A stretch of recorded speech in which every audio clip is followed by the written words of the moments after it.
When I came home from my 12-hour shift, my wife said, "This pigsty is embarrassing. What do you even do all day?"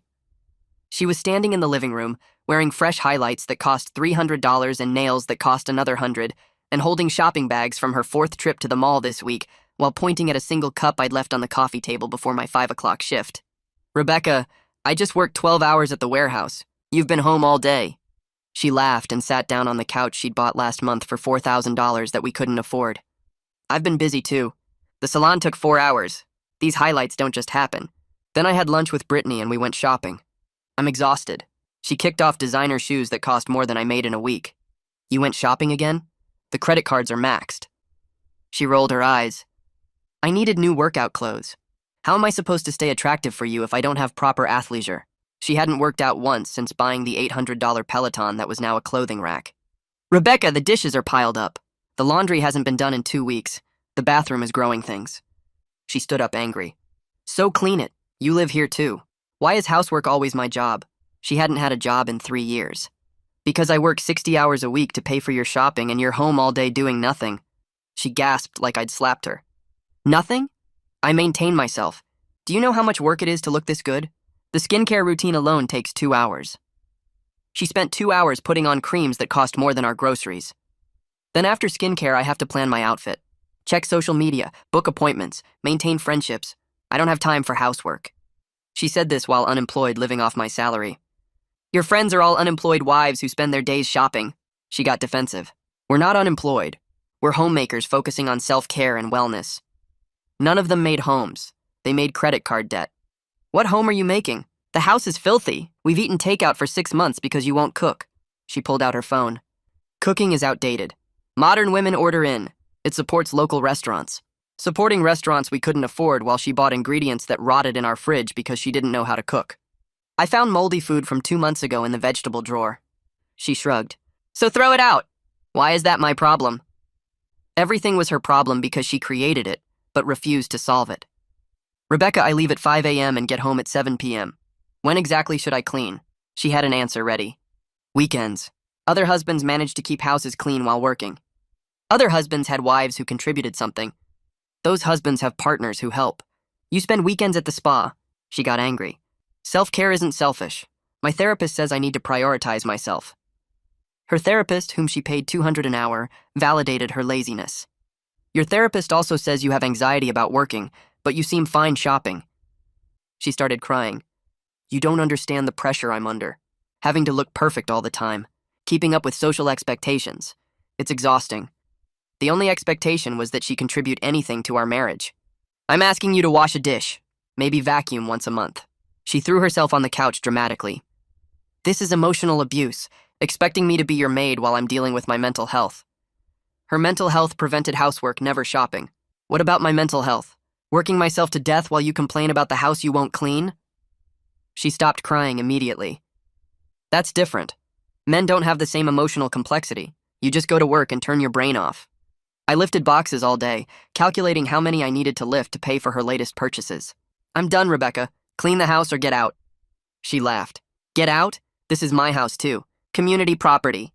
I get half of everything. Half of the debt she created. Then you can have half the housework." She stood up furious. "Fine. I'll show you how hard housework is. I'll clean tomorrow and you'll see why I can't do it regularly." The next day I came home to her on the couch crying again. "I tried to clean, but I broke a nail. Look."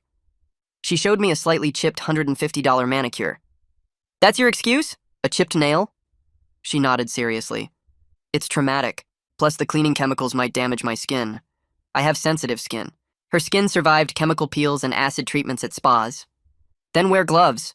She looked disgusted. "Rubber gloves? Like a servant?" "I don't think so." That night I stopped at the store and bought cleaning supplies.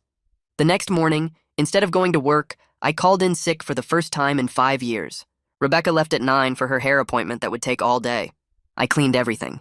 Every dish, every surface, every piece of laundry. The house was spotless. Then I packed her belongings. I started with her closet because that's where most of the damage lived. Designer dresses with tags still attached hung next to blouses she wore once for a photo. I pulled each hanger down and folded the clothes into cardboard boxes I'd picked up from the warehouse. A silk top that cost $200 went in the same box as workout leggings she never sweated in. Every item reminded me of an argument we'd had about money. I taped the first box shut and felt something loosen in my chest. The bedroom took 3 hours because she owned so much stuff. Shoes filled 6 boxes alone. I found receipts in her nightstand drawer showing purchases from last week, even though she knew the cards were maxed. By noon, I'd packed 10 boxes and the house looked bigger somehow. I moved faster after lunch and finished the bathroom in under an hour. All those expensive creams and serums went into a plastic tub. The living room was last, and I stacked everything by the front door where she'd see it immediately. 23 boxes total, plus the tub of beauty products. I sat on the couch and waited. Rebecca came through the door at 6:15 with shopping bags in both hands and her hair freshly colored. She stopped when she saw the boxes and the bags slipped from her fingers. She stared at the stack without moving or speaking for what felt like forever. Then she screamed so loud I thought the neighbors would call the police. She said I couldn't just kick her out of her own house and demanded to know what I thought I was doing. I stayed seated on the couch and kept my voice calm when I told her she had 2 choices. She could start contributing equally to housework and finances starting immediately, or she could move out by the end of the week. She called me an abuser and said I was forcing her onto the streets like she was homeless.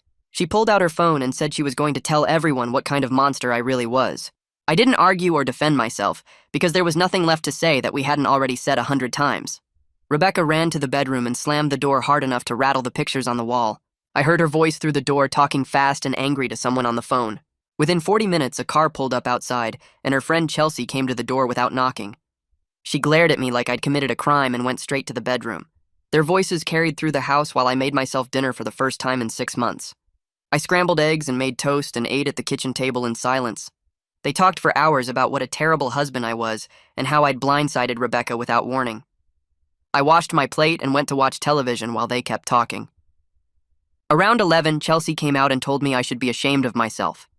I nodded and said nothing because arguing with her wouldn't change anything. Chelsea finally left after midnight, and the house went quiet. I was half asleep on the couch when Rebecca came out of the bedroom carrying 2 suitcases. She'd changed into sweatpants and her face was red from crying. She said she was staying with Chelsea temporarily, but this marriage wasn't over, and I couldn't get rid of her that easily. She grabbed her makeup case and a few outfits from the boxes, but left everything else stacked by the door. She told me I'd regret this and she'd make sure everyone knew what I'd done to her. Then she left, and the house was silent for the first time in 3 years. I locked the door behind her and slept better than I had in months, even though I knew tomorrow would be harder. The next morning, I called my brother Johnny before my shift started. He answered on the second ring, and I told him everything that had happened in the past 2 days. He listened without interrupting, and when I finished, he said I should have done this 2 years ago. He told me Rebecca had been taking advantage of me since she quit her job, and everyone in the family could see it except me. He offered to help me figure out the next steps, and gave me the name of a divorce attorney his friend had used. I wrote down the number and thanked him for not judging me. He said there was nothing to judge because I'd finally stood up for myself, and that took guts. We talked for another 10 minutes before I had to leave for work, and he made me promise to call the attorney today. I used my lunch break to call the warehouse supervisor and request a personal day. He approved it without asking questions because I'd never called out sick or taken time off in 5 years. I drove straight to the attorney's office after my shift ended. Danielle Pratt worked out of a small building downtown, and her receptionist led me to a conference room with a long table. Danielle came in 5 minutes later carrying a yellow legal pad and sat across from me. She had gray hair and sharp eyes and asked me to explain my situation from the beginning. I told her about Rebecca's unemployment and spending habits and refusal to do housework. I showed her credit card statements on my phone that went back 3 years. She took notes while I talked and didn't interrupt once. When I finished, she said Rebecca's unemployment actually worked in my favor regarding asset division because she hadn't contributed to household income. Danielle told me to document everything before we filed any papers. She wanted records of the debt Rebecca created and her refusal to work or do housework and the spending patterns. I realized I had credit card statements going back 3 years that told the whole story. She said to print them out and highlight the purchases that were clearly Rebecca's personal spending. She also told me to write down specific incidents where Rebecca refused to do housework or complained about being asked to contribute. I took notes on my phone while she talked and felt relieved that someone finally understood what I'd been dealing with.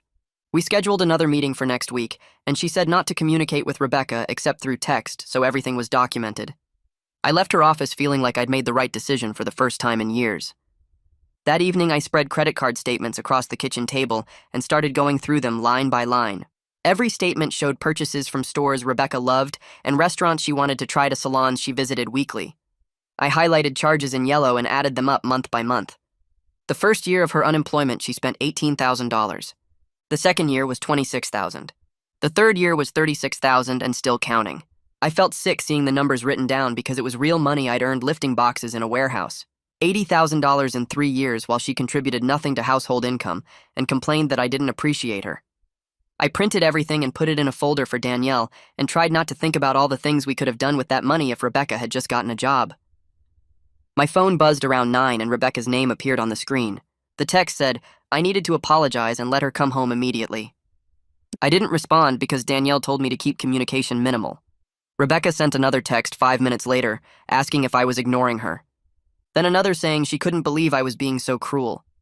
The texts kept coming every few minutes and went from angry to sad to threatening. She said I was destroying our marriage over nothing, and everyone would side with her when they heard the truth. She said her therapist agreed I was being emotionally abusive by forcing her out.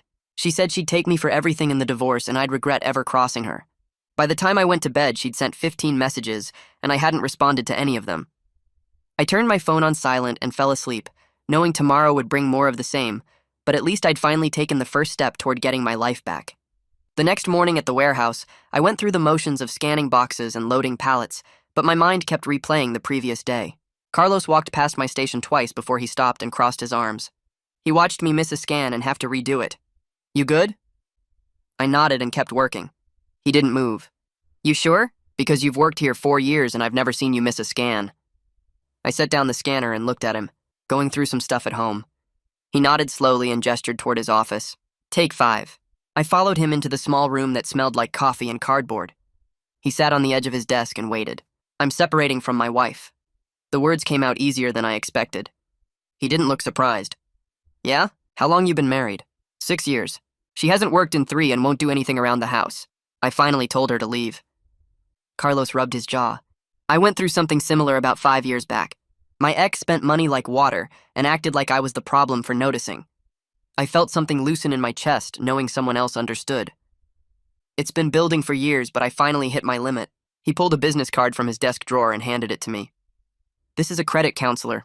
Good guy. He'll help you figure out the financial mess before it gets worse. I took the card and put it in my pocket. Thanks. Carlos stood up. Also, we've got overtime available if you need extra money for legal fees, as much as you want. I thanked him again and went back to my station feeling like maybe I wasn't completely alone in this. Lunch break came at noon, and I sat in my car eating the sandwich I'd packed that morning. My phone showed 3 new texts from Rebecca, but I ignored them. Someone knocked on my window and I looked up to see Ryan from the loading dock. I rolled down the window. Hey man, there's someone at the main entrance asking for you. My stomach dropped. Who? He made a face. Your wife, I think? She's crying pretty hard. I got out of the car and walked toward the front of the building. Rebecca stood near the security gate wearing sweatpants and one of my old hoodies with her hair in a messy bun. Her face was red and blotchy. She saw me and started crying harder. Please just talk to me. The security guard looked uncomfortable. I walked closer but stayed on my side of the gate. What are you doing here, Rebecca? She wiped her nose with her sleeve. You won't answer my texts. I had to see you. Several of my coworkers had gathered near the loading bay watching. I'm at work. You can't just show up here. She reached through the gate toward me. I'm sorry, okay? I'll do better. I'll clean the house and cook and everything. Just let me come home. I stepped back from her hand. It's too late for that. She sobbed louder, and the security guard shifted his weight. Please don't do this. I love you. I need you. Ryan appeared next to me and spoke quietly. Hey man, if she keeps doing this, you might want to think about a restraining order. Rebecca heard him and turned her crying into anger. Who the hell are you? Ryan ignored her and looked at me. Just saying. This isn't normal. I nodded and turned back to Rebecca. Go back to Chelsea's house. We'll talk through lawyers. She screamed that I was ruining her life, and the security guard asked her to leave. She finally walked away, still crying, and got into Chelsea's car that was parked down the street. I went back to work but couldn't focus for the rest of the day. That evening, I drove to the address on the card Carlos gave me. The credit counselor worked out of a small office above a tax preparation place. His name was on the door in faded gold letters. I knocked and a voice told me to come in. He was older, maybe 60, with gray hair and reading glasses hanging from a chain. You must be the warehouse referral. Carlos called ahead. I sat in the chair across from his desk. Yeah, I need help figuring out my debt situation. He pulled out a yellow legal pad. Tell me everything. I spent an hour going through our finances while he took notes. He asked about Rebecca's spending habits and our income and the credit cards. When I finished, he leaned back in his chair and whistled. You're $45,000 in debt, almost all of it from the last 3 years based on these dates. Hearing the number out loud made my hands shake. Can I fix it? He nodded. Yeah, but it'll take time. First thing is you need to stop any new spending. Cut up the cards. Second, we make a payment plan starting with highest interest rates. He walked me through a budget that would have me debt-free in 4 years if I stayed disciplined. This assumes your wife doesn't add more debt. I told him about the separation and he made a note. Good. That'll help. Once the divorce is final, her spending isn't your problem anymore. We scheduled another meeting for next month, and I left feeling like I had a path forward, even if it was a long one. 2 days later, Danielle called and said she'd filed the separation papers. Rebecca will be served at the address you gave me. Chelsea's place. I was at home cleaning the kitchen when she called. How long until she gets them? Danielle shuffled papers on her end. Process server is going this afternoon. Expect a reaction. The reaction came 3 hours later. My phone rang and Rebecca's name appeared. I almost didn't answer, but Danielle said to document everything. Hello? Rebecca was screaming, so loud I had to hold the phone away from my ear. You're really doing this? You filed papers? I kept my voice calm. Yes, we're separated. She called me every name she could think of. You're ruining my life. I'll make sure you lose everything in the divorce. The house, the car, everything. I let her yell until she ran out of breath. Are you done? She started crying again. How can you be so cold? Don't you care about me at all? I did care, or at least I used to, but I was too tired to keep trying. Goodbye, Rebecca. I hung up and she called back immediately. I sent it to voicemail. She called 6 more times before finally stopping. That night, I slept through the night for the first time in months. The air mattress I'd bought at the discount store squeaked every time I moved, but I didn't care. Rebecca had taken the expensive bed during her first trip back to get clothes, and I wasn't about to buy another one while drowning in debt. I woke up at 5 without an alarm and looked around the bedroom. The house was completely silent. No sounds of Rebecca's morning routine, or her playing videos on her phone, or her complaining about being tired. I got up and made coffee in the clean kitchen. Every surface stayed exactly how I left it. No dishes appeared overnight. No shopping bags materialized on the couch. I ate breakfast at the table and washed my plate immediately after. The simple act of maintaining order felt better than anything had in years.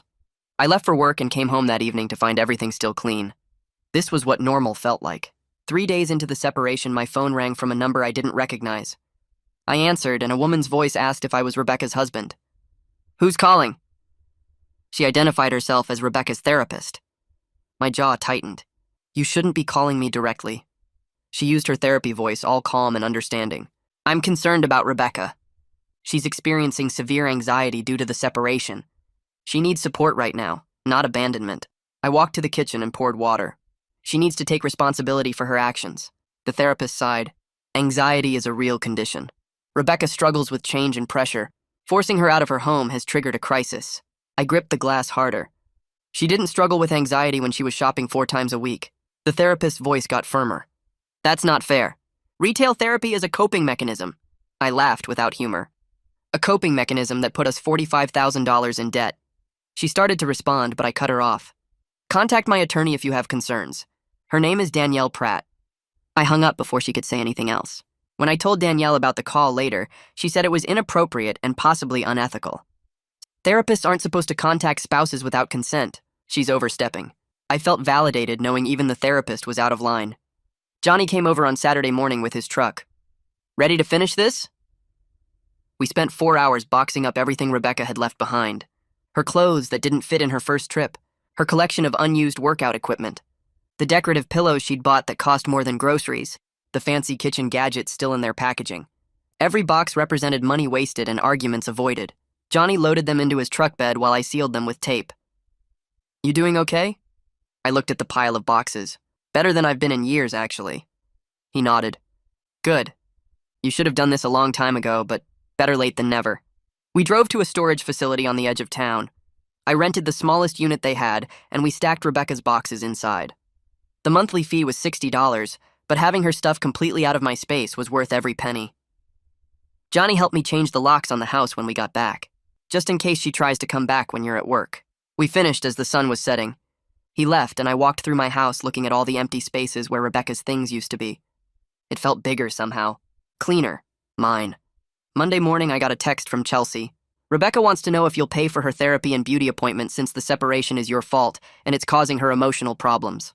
I stared at the message for a full minute before forwarding it to Danielle. Her response came back in under 5 minutes. Absolutely not. I'll handle this. 20 minutes later, Chelsea texted again. Your lawyer is really rude. I didn't respond. Danielle called that afternoon. I told them you're not responsible for Rebecca's personal expenses and to stop making demands through third parties. If they have legitimate requests, they need to go through me. I thanked her and went back to work. That evening, Rebecca sent her own text. You used to care about me. Now you won't even help with basic necessities. I blocked her number like Danielle suggested and felt lighter immediately. Carlos posted the overtime schedule and I signed up for every available shift. My regular schedule was Monday through Friday, 8 hours a day. I added Saturday shifts and stayed late 3 nights a week. The extra money went straight to the credit card, starting with the one that had 22% interest. I made a payment of $800, the biggest payment I'd ever made, and watched the balance drop. It felt like chipping away at a mountain, but at least I was moving in the right direction. Each payment made the weight on my shoulders a little less heavy. I worked until my back ached and my hands cramped, but I kept going. Every box I lifted was one step closer to being free of the debt Rebecca created. By the end of the month, I'd paid off $1,500. The credit counselor called it excellent progress. I called it survival. 2 weeks later, Danielle called about the mediation session. The mediator wanted both of us in the same room to discuss splitting everything up. I showed up 15 minutes early to a plain office building with gray carpet and fluorescent lights that hummed too loud. Rebecca arrived right on time with Chelsea, who waited in the lobby giving me dirty looks through the glass door. The mediator was a woman in her 50s wearing a cardigan and glasses on a chain. She introduced herself and explained the ground rules. Rebecca started crying before we even sat down. She pulled tissues from her purse and dabbed at her eyes while the mediator waited patiently. We finally got started, and the mediator asked Rebecca to explain her position. She launched into a speech about how I kicked her out without warning and left her homeless and broke. I sat there listening to her rewrite history while the mediator took notes. The crying got louder when the mediator asked about the debt. Rebecca claimed she didn't know anything about the credit cards or how much money she spent. The mediator looked at me, and I pulled out the folder Danielle prepared. 3 years of statements showing every purchase. The mediator flipped through them slowly. Rebecca cried harder and said I was ambushing her with paperwork. The session ended after an hour with nothing decided because Rebecca refused to look at the numbers or discuss anything real. She just cried and said I was being cruel. The next day, Danielle met with Rebecca's lawyer at his office downtown. She brought copies of all the spending records and bank statements. I waited at work checking my phone every 10 minutes. Danielle called during my lunch break. Rebecca's lawyer looked at the documentation for 20 minutes without saying much. Then he stepped out of the room to talk to Rebecca privately.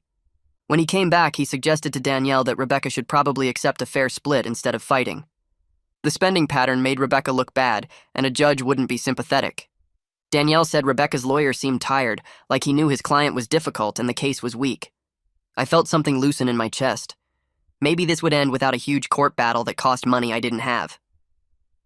That weekend, Rebecca started posting on social media. Long paragraphs about being abandoned by a heartless husband who threw her out for no reason. She wrote about emotional abuse and financial control. Chelsea and her other friends left supportive comments calling me terrible names. I didn't respond or react. By Monday, 3 different people from work had sent me screenshots asking if I was okay. 2 guys I played basketball with in college messaged me privately. They both said basically the same thing. They weren't surprised. They'd seen how Rebecca acted at parties and gatherings over the years. One of them said his wife stopped inviting Rebecca to things because she only talked about shopping and never asked anyone else questions. Another friend from the warehouse said he remembered Rebecca showing up once, demanding I leave work early for some salon emergency. People had noticed. I just hadn't realized how many. I started looking at apartments that week. The house we rented cost $1,400 a month and I couldn't afford it alone, even with overtime. Plus, every room reminded me of arguments and disappointment. I spent my evenings after work scrolling through rental listings. Most places wanted first month, last month, and a security deposit. I did the math over and over trying to figure out what I could swing. Small studios were $800. 1-bedroom places ran $900 to $1,000. I needed something cheap and close to work to save on gas. I made a list of 5 possibilities and started calling landlords. Rebecca found out I was looking for apartments. Chelsea must have driven past the house and seen me loading boxes into my car because suddenly my phone exploded with messages. Rebecca said she wanted to come home and try again. She promised she'd changed and would do better with housework and spending. She sent 12 texts in a row about how marriage was worth fighting for and we shouldn't give up. I read them sitting in my car outside the warehouse before my shift started. Then I typed back one message. It was too late. I was done trying to fix something she never valued. She called immediately and I let it go to voicemail. She called 6 more times. I blocked her number again and went inside to work. The apartment hunt took another week. I looked at 3 places that were dumps with broken fixtures and stains on the carpet. Then I found a listing for a small complex near the warehouse. The landlord's name was Cornelius Brown, and he met me there on a Saturday morning. He was an older guy, maybe 60, who wore work boots and moved slow but steady. The complex had 8 units and mine would be on the first floor. 1 bedroom, 1 bathroom, a kitchen barely big enough to turn around in. But it was clean. The carpet was new. The bathroom had been updated recently. The windows let in actual sunlight. Cornelius said the rent was $750 a month. I could walk to work in 20 minutes on nice days. I told him I'd take it and we shook hands. I paid the deposit and first month right there with money from my latest paycheck. Moving day was set for 2 weeks out. Johnny and Ryan both took the day off to help me move. I didn't have much. My clothes, some kitchen stuff, a TV, my air mattress. We loaded everything into Johnny's truck in under an hour. Most of what filled the old house belonged to Rebecca. The expensive couch, the Peloton, all the decorative pillows and throws and picture frames, box after box of shoes and purses and clothes, the fancy kitchen gadgets still in their packaging. I realized standing in that empty living room that I'd been living in Rebecca's space, not ours. My entire life fit in the back of a pickup truck. We drove to the new apartment and unloaded in 30 minutes. Johnny brought sandwiches and we sat on the floor eating lunch in my empty living room. Ryan said the place had good bones. Johnny said it was a fresh start. I said it felt like mine. Rebecca showed up that evening without warning. I was unpacking kitchen stuff when someone knocked hard on the door. I opened it, and there she stood wearing expensive sunglasses and holding her phone. She pushed past me into the apartment, looking around at the empty space. She wanted to know how I could afford this place. Her voice was sharp and accusing. I stayed calm and told her the truth. I could afford it because I wasn't supporting her shopping anymore. $750 a month was cheap compared to what her spending cost. She walked through the whole apartment like she was inspecting it. She checked the bedroom, looked in the bathroom, opened the fridge. Then she turned around and said this place was pathetic and I'd regret leaving her. She changed tactics fast. The anger dropped away, and suddenly she was soft and sad. She sat down on my air mattress and started talking about when we first met. Remember how happy we were? Remember that trip we took to the beach? Remember when we stayed up all night talking? Her voice got quiet, and she looked up at me with wet eyes. I stood in the doorway and let her finish. Then I reminded her that the person she was back then had a job. She had interests beyond spending money. She actually contributed to the relationship. That person disappeared 3 years ago and I didn't think she was coming back. Rebecca's face hardened again. She stood up and walked past me to the door. She said I'd be sorry and she'd make sure everyone knew what kind of person I really was. My phone rang an hour after Rebecca left. Danielle's name showed up on the screen. I answered and she sounded pleased. Rebecca's lawyer called her that afternoon. He was pushing Rebecca hard to accept a settlement. The spending documentation made Rebecca look really bad, and they both knew it. Rebecca wanted to avoid going to court where a judge would see all those credit card statements. Danielle said we should expect a settlement offer within the week. She asked if I was ready to be done with this. I said I'd been ready for months. We talked through what a fair settlement might look like. Then I thanked her and hung up. I looked around my small empty apartment with its clean carpet and working appliances. The quiet felt good. No drama, no crying, no demands. Just space that was mine to fill however I wanted. The settlement papers came in the mail 3 days later. I sat at my small kitchen table reading through the legal terms while drinking coffee from a mug I'd bought for $2 at the thrift store. Rebecca would get half of what little we owned, which was mostly furniture she'd picked out anyway. The debt split caught my attention. Her lawyer proposed $30,000 of the $45,000 total would be her responsibility. I called Danielle and asked if we could push for $35,000 instead. She laughed and said she'd already planned to counter with that exact number. The spending records made it clear where the money went, and any judge looking at those credit card statements would see Rebecca's name on 90% of the charges. Danielle sent the counteroffer that afternoon. I went to work feeling lighter than I had in months, even though the warehouse was hot and the boxes seemed heavier than usual. Carlos asked if I wanted to grab lunch, and I said yes for the first time in weeks. We sat in his truck eating sandwiches from the corner deli, and he told me about his own divorce 5 years back. His ex-wife had drained their savings on a boyfriend she'd been seeing for 8 months. He said the worst part wasn't the money or the betrayal. It was realizing he'd ignored all the warning signs because he didn't want to face the truth. I understood that completely. Rebecca's response came back 2 days later. She refused the $35,000 split and demanded we stick to the original $30,000. Danielle called me at work during my break and explained that Rebecca's lawyer was probably advising her to take the deal, but Rebecca wasn't listening. She wanted to fight out of spite, not strategy. Danielle said we'd wait. Sometimes people needed time to realize they were making things worse for themselves. I went back to loading trucks and tried not to think about how much longer this might drag out. That night, Rebecca texted me directly for the first time in weeks. The message said her lawyer was being too negative, and she knew a judge would see things her way. She said I was trying to punish her for being a woman who valued self-care. I didn't respond. The next morning, Danielle called again. Rebecca's lawyer had apparently sat her down and walked through what would happen in court. A judge would look at 3 years of unemployment, credit card statements showing luxury purchases while bills went unpaid, and testimony about refusing basic household responsibilities. The lawyer told Rebecca she'd be lucky if a judge only assigned her $35,000 of the debt. She might end up with $40,000 or more. Rebecca agreed to the $35,000 split that afternoon. We scheduled the signing for the following Tuesday at Danielle's office. I took a half-day off work and drove to the small building downtown where Danielle rented space. The waiting room had generic landscape paintings and magazines from 6 months ago. Rebecca arrived 10 minutes late with Chelsea, who sat in the corner glaring at me while Rebecca signed papers. Danielle walked us through each document, explaining what we were agreeing to. Rebecca cried through the entire process, her mascara running down her face in dark streaks. She kept pausing to wipe her eyes and blow her nose. When we got to the final signature page, she looked up at me with red, swollen eyes. She said she'd change for real this time if I gave her another chance. She said she understood now what I'd been trying to tell her. She said she'd get a job and stop spending and actually help around the house. Her voice cracked on every other word.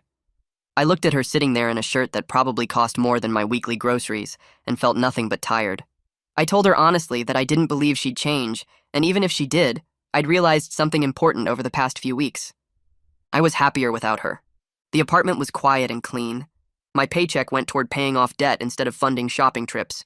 I slept through the night without waking up anxious about money. I didn't want to go back to the stress and chaos, even if she promised to be different. Rebecca's face crumpled and she signed the last paper with a shaking hand. Chelsea stood up and took her arm, pulling her toward the door. Chelsea turned back and gave me a look that made it clear she thought I was the villain in this story. The door closed behind them, and I felt my shoulders relax. The divorce was finalized 6 weeks later. Danielle called me at work to tell me the judge had signed off on everything and it was officially over. I thanked her and hung up, then stood in the warehouse staring at a stack of boxes for a solid minute. That evening, I drove to a small Italian restaurant I'd passed 100 times but never entered because it seemed too expensive. I sat alone at a corner table and ordered chicken parmesan with a side salad. The food was good, not amazing, just solid and well prepared. I ate slowly and realized this was the first time I'd sat in a restaurant in months without calculating how much the meal cost and whether we could afford it. The check came to $23 with tip. I paid it without the usual spike of anxiety about the credit card bill. Walking back to my truck in the parking lot, I felt something close to peace. The next Monday at work, Carlos pulled me aside during our morning break. He said the current supervisor for the evening shift was retiring in 3 months and they'd be posting the position internally. He asked if I'd be interested. The pay increase was $4 more per hour, which would add up to several hundred extra dollars each month. I could use that money to attack the remaining debt even faster. I told Carlos I was definitely interested. He nodded and said he'd put in a good word with the warehouse manager. The rest of the week, I found myself working with more focus and energy than I'd had in years. I wasn't dragging through shifts counting down the hours until I could go home and collapse. I was actually thinking about the work, finding more efficient ways to organize shipments and helping newer employees learn the systems. Carlos noticed. He stopped me on Friday afternoon and said he'd already talked to the manager about me. The conversation had gone well. Rebecca started texting me again about 2 weeks after the divorce finalized. The messages came late at night, usually after 11. Some were angry, calling me selfish and saying I'd abandoned her when she needed support. Some were sad, talking about how lonely she felt and how much she missed me. Some tried to be friendly and casual, asking how I was doing and mentioning things she'd seen that reminded her of me. I kept my responses short and factual. When she asked about getting some items she'd left behind, I told her to coordinate with Danielle. When she said she wanted to talk about what went wrong, I said there was nothing left to discuss. When she sent a long message at 2 a.m. about how she was in therapy and working on herself, I waited until morning and replied that I was glad she was getting help. I didn't engage with the emotional content or let myself get pulled back into conversations about our relationship. Danielle had warned me this might happen. She said some people couldn't accept that it was really over and would keep trying to maintain connection any way they could. The best approach was to stay polite but distant. Johnny called me in early November and asked what I was doing for Thanksgiving. I said I hadn't thought about it. He said his wife was hosting dinner for the family and I should come. His kids would be there. his parents, a few cousins. I hesitated because I hadn't spent a holiday with extended family in 3 years. Rebecca had always insisted we do Thanksgiving at expensive restaurants because she didn't want to cook and didn't want to deal with family drama. The restaurant meals had cost $200 or more and had left me stressed about money for weeks afterward. Johnny said his wife was making turkey and all the usual sides. Nothing fancy, just family gathering to eat too much food and watch football. I said yes. Hanging up the phone, I realized this was the first holiday in 3 years I was actually looking forward to, instead of dreading the cost and the drama and Rebecca's complaints about whatever wasn't perfect. The supervisor promotion came through in mid-December. The warehouse manager called me into his office and offered me the position starting January 1st. I accepted immediately. The pay increase was actually $4.50 per hour, slightly more than Carlos had mentioned. That added up to an extra $720 per month before taxes. I did the math in my head and realized I could be completely debt-free in 18 months instead of 3 years. That night, I went to the bank and opened a separate savings account that only I had access to. I transferred $50 into it as a start. It felt good to see money going into savings instead of everything disappearing into debt payments and Rebecca's spending. The account was mine, under my name only, and nobody could touch it but me. I met with the credit counselor in February and brought all my updated statements. He pulled up my account on his computer and looked through the payment history for several minutes while I sat there waiting. Then he turned the monitor so I could see it and pointed at the projected timeline graph. According to his calculations, I was 3 months ahead of schedule on the debt repayment plan we'd set up back in October. If I kept making the same payments I'd been doing, I would be completely debt-free in 2 years instead of the original 4-year estimate. He asked what had changed, and I told him about the supervisor promotion and the overtime I'd been picking up. He nodded and said most people in my situation would have celebrated the extra income by loosening their budget, but I'd done the opposite and attacked the debt harder. That made all the difference. Walking out of his office, I felt something I hadn't felt in years. Pride in myself. Real pride based on actual accomplishment instead of just surviving another day. Johnny called me the next week while I was eating lunch at the warehouse. He said Chelsea had told him something interesting. Rebecca finally got a job. She was working retail at one of the stores she used to shop at all the time. The one where she'd spent thousands on clothes and accessories. Chelsea said Rebecca didn't have a choice anymore because she couldn't pay her bills. The debt settlement had left her with $35,000 to pay off on her retail salary, and apparently reality had finally hit. Johnny said Chelsea mentioned that Rebecca was working full-time, 40 hours a week on her feet dealing with customers. I asked if Rebecca was complaining about it, and Johnny said actually no. According to Chelsea, Rebecca seemed tired but wasn't throwing her usual drama about how hard everything was. She was just doing the work because she had to. 3 weeks later, I ran into Rebecca at the grocery store. I was picking up vegetables and chicken for the week when I saw someone in the produce section who looked familiar but different. It took me a full 5 seconds to realize it was Rebecca. She had her natural brown hair instead of the expensive highlights. She wore plain jeans and a basic shirt instead of designer clothes. She looked tired. Really tired, with dark circles under her eyes and no makeup. She saw me at the same time and froze with a bag of apples in her hand. I walked over and said hello. She said hi back quietly. We stood there for a moment, and then she said the job was actually okay. She was learning things she'd never bothered to learn before, like how to budget and save money. She got paid every 2 weeks and had to make that money cover rent and food and bills with nothing left over for shopping or salons. It was hard, but she was managing. I asked how she was handling the debt, and she said she set up automatic payments so she couldn't skip them. Every month, a chunk of her paycheck went straight to the credit cards before she could touch it. She hated seeing that money disappear, but she understood now why I'd been so stressed all those years. We talked for another few minutes, and then she said something that surprised me. She apologized. Really apologized. Not the fake sorry she used to give when she wanted something. She said she understood now what I'd been dealing with. Working all day and coming home to a mess and having no money because someone else spent it all. She said she got it finally. Living it herself had taught her what 3 years of me explaining it never could.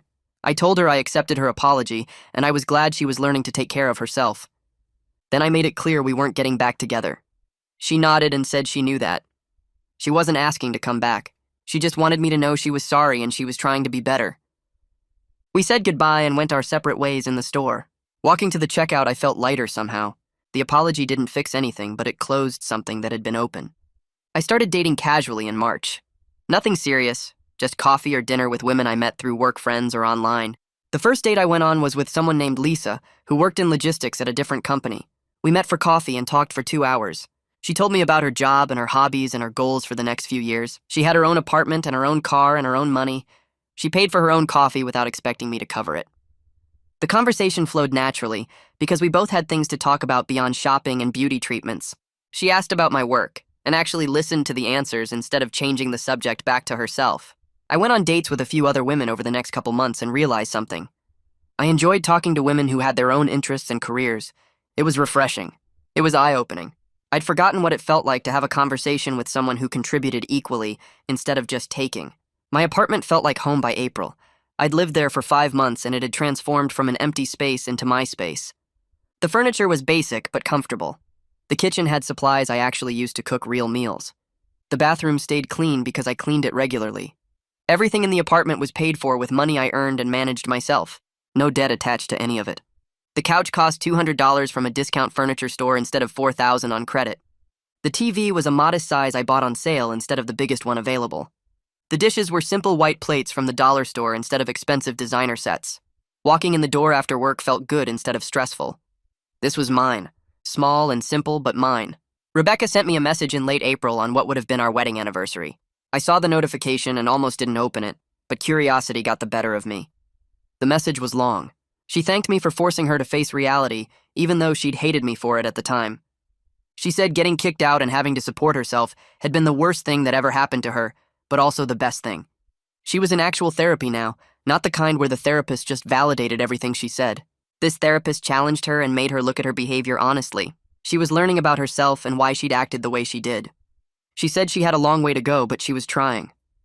The message ended with her saying she didn't expect anything from me and wasn't trying to get back together. She just wanted me to know that leaving her had probably saved her life, even if it hadn't felt like it at the time. I read the message twice and then responded. I kept it short and kind. I told her I was glad she was getting real help and learning to take care of herself. I wished her well and meant it. Sending that message, I realized something important. I wasn't angry anymore. The anger that had burned in me for months after I packed her stuff was gone. It had faded so gradually I hadn't noticed it disappearing. Now I just felt grateful. Grateful I'd had the courage to walk away from something that was destroying me. Grateful I'd stood firm even when she cried and begged and threatened. Grateful I'd chosen myself for once instead of trying to fix someone who didn't want to be fixed. Carlos pulled me aside in early May and told me he was retiring at the end of the month.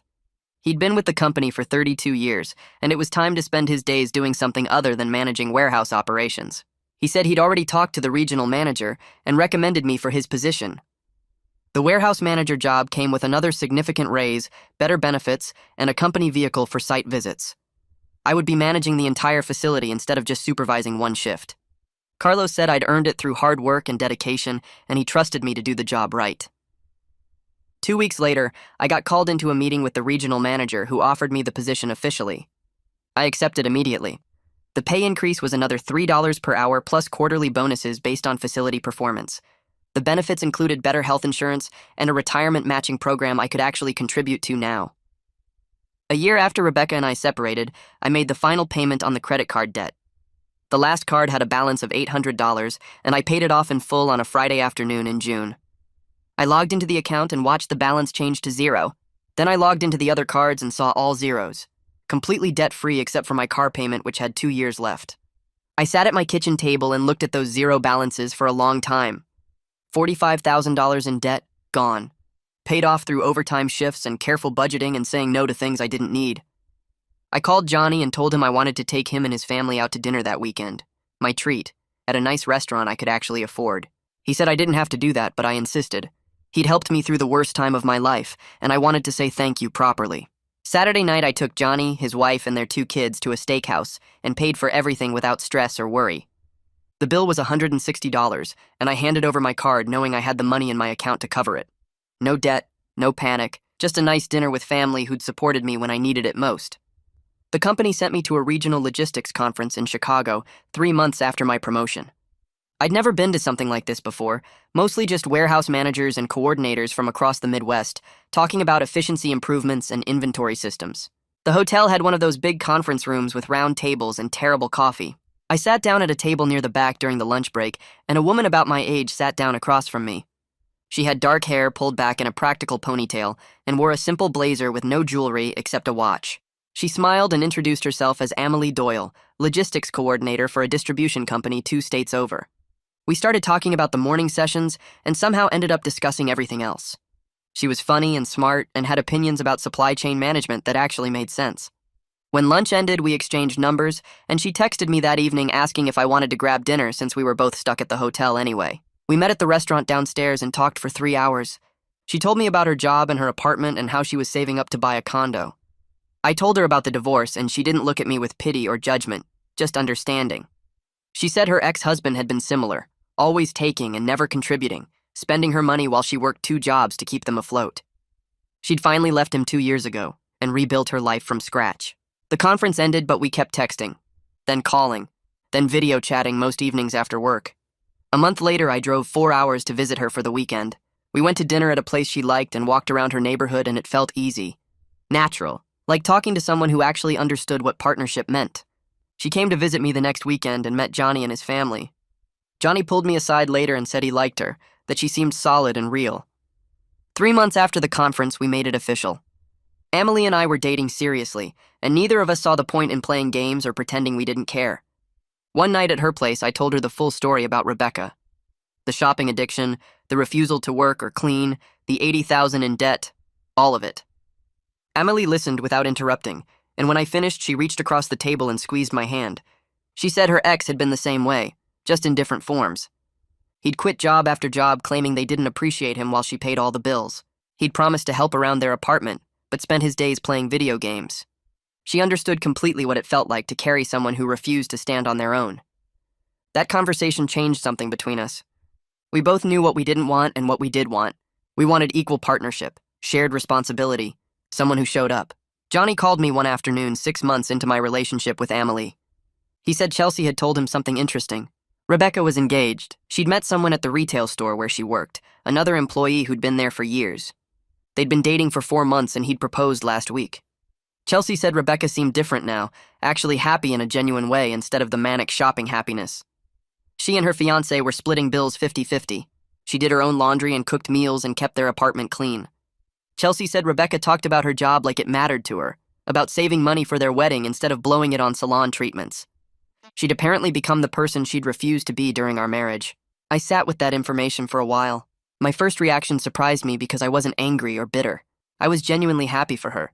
Sometimes people need to hit rock bottom before they change, and our divorce had apparently been her rock bottom. She'd lost everything, had to move in with Chelsea, had to get a job for the first time in years, had to face reality without someone enabling her. And somehow that had forced her to grow up. I hoped it was real growth and not just temporary behavior. I hoped she'd learned something from our marriage falling apart. But mostly I hoped she was actually happy because I was happy, and there was no point in carrying around anger anymore. Emily moved in with me after 6 months of dating. She gave notice at her apartment, and we spent a weekend moving her stuff in with help from Ryan and Johnny. Her furniture was nice but modest, things she'd saved up for and bought herself. She had kitchen supplies that actually got used and books and plants that she kept alive. The first night she was officially living with me, we sat on the couch and she pulled out her laptop. She said we should start saving together for a house. She'd been saving on her own, but if we combined our efforts, we could have a down payment in 2 years. She opened a spreadsheet showing her calculations, how much we'd each contribute monthly, what neighborhoods we could afford, what kind of mortgage we'd qualify for. It felt incredible to be with someone who thought about our future as a partnership, who planned and saved and worked toward shared goals. We opened a joint savings account the next week and set up automatic transfers from both our paychecks. Every month I watched that balance grow and felt proud instead of anxious. This was money we were building together, not debt I was drowning in alone. 2 years after my divorce, Emily and I bought a house. It was small, just 3 bedrooms in a neighborhood 20 minutes from my warehouse, but it was ours. Both our names on the mortgage, both of us contributing equally to the down payment. We'd saved $30,000 together and put it down on a house that cost $160,000. The mortgage payment was less than what we'd been paying in rent for my apartment. We spent weekends painting rooms and fixing up the yard and picking out furniture together. Everything we bought we discussed and agreed on. Nothing appeared on a credit card as a surprise. Emily got promoted at her company to senior logistics coordinator with a significant raise. I got promoted to regional warehouse manager overseeing 3 locations across the state. The job was demanding, lots of travel and problem solving and managing multiple teams, but it was rewarding. I had a partner who supported my career while building her own, instead of someone who resented me for working. We got married on a Saturday afternoon in October, 3 years after we met. Simple ceremony at a small venue with close friends and family. Emily wore a dress she'd picked out herself that cost $300 and looked beautiful. I wore a suit I already owned. Johnny gave a speech about how far I'd come from that exhausted guy who finally stood up for himself 3 years ago. He talked about watching me struggle under weight that wasn't mine to carry and how proud he was when I finally put it down. Emily's parents gave a speech about how happy they were that their daughter found someone who treated her as an equal partner. We had dinner and dancing and left by 9 because neither of us liked being the center of attention for too long. The whole wedding cost $8,000 that we'd saved for specifically and paid in full. No debt, no stress, just a good day celebrating with people we cared about. A week after the wedding, a card arrived in the mail. Rebecca's handwriting on the envelope. Inside was a congratulations card with a genuine message saying she was glad I found someone who appreciated me. She said she was sorry for how things ended between us and grateful that I'd forced her to face reality, even though she'd hated me for it at the time. She was married now, too, and finally understood what partnership actually meant. I showed the card to Emily and told her I appreciated the gesture and the growth it represented. Emily said it took courage to send something like that, and she respected Rebecca for doing it. We put the card in a drawer and moved on with our lives. 3 years after my divorce, I was living in a house I co-owned with an equal partner. Completely debt-free. Thriving in my career. Genuinely happy. I woke up every morning next to someone who pulled her own weight and expected me to pull mine. We split chores and bills and decisions. We talked about problems instead of avoiding them. We saved money and planned for the future and supported each other's goals. Walking away from that toxic situation with Rebecca had been the hardest decision I'd ever made. Standing in that clean house with her packed boxes, knowing I was about to blow up my marriage and face the unknown. But it was also the best decision I'd ever made. Sometimes the hardest thing and the right thing are the same thing. Sometimes you have to choose yourself even when everyone tells you that's selfish. I chose myself and built a life worth living. That's all any of us can do.